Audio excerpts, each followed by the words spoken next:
where in order to get a JPM coin, you have to deposit $1 on the JPM ledger, and then it's only useful within the JPM ledger, which to me it's kind of the same as actually having $1 on the JPM ledger, so I'm not actually sure exactly what they intend to do there. But look, at the end of the day, the reason why I outline this and what's going on in the industry is because the momentum and the interest in this segment continues to grow, and I think it creates a lot of momentum for what Ripple's doing and certainly the entire crypto industry.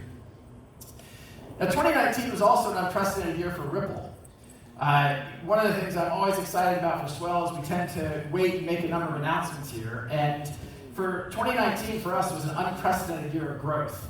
That growth manifested itself across customers, across employees and offices, and I think when you look at our position in the market today, we are leaps and bounds ahead of where some of the experiments in the overall ecosystem exist. I'm going to let the numbers speak for themselves. In January of this year, we announced we had passed 200 customers.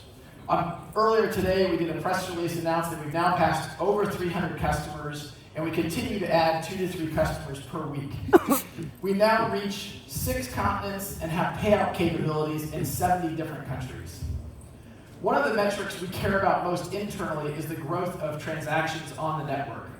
Now, often people ask us questions about this, and I always remind them that we aren't going to share what our customers are doing individually. At large, we can share some data. One is we're seeing growth 10x on a year-on-year basis. In fact, RippleNet did more transactions in October than we did in all of 2018. Now, that's not just a reflection of the growing network of customers, the number passing 300, but it's also a reflection of customers adding new corridors and new currency pairs for customers we already have. Last year, we announced on-demand liquidity XRapid as a product, and I now can share with you we have over 24 customers using on-demand liquidity.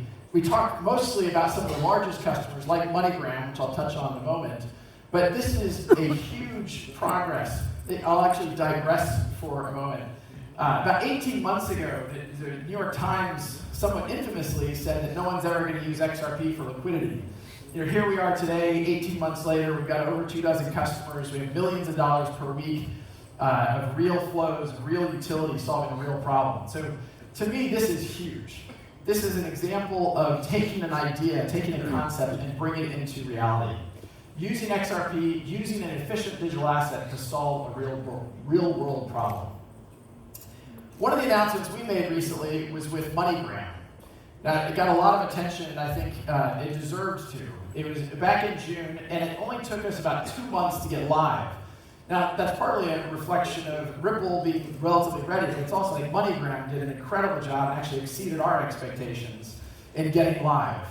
We're now doing, in less than 2 months, millions of dollars per week, and if anything, MoneyGram is pushing us to move more quickly. Alex Holmes, the CEO of MoneyGram, is here in the audience, and he and I will be on stage tomorrow talking more about this.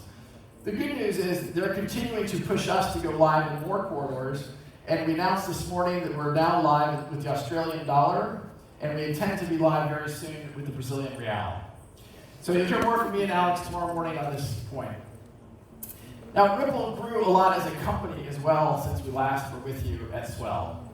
We now have offices with over 400 employees. We have 10 offices worldwide in San Francisco, New York, London, Mumbai, Singapore, Sao Paulo, Reykjavik, Dubai,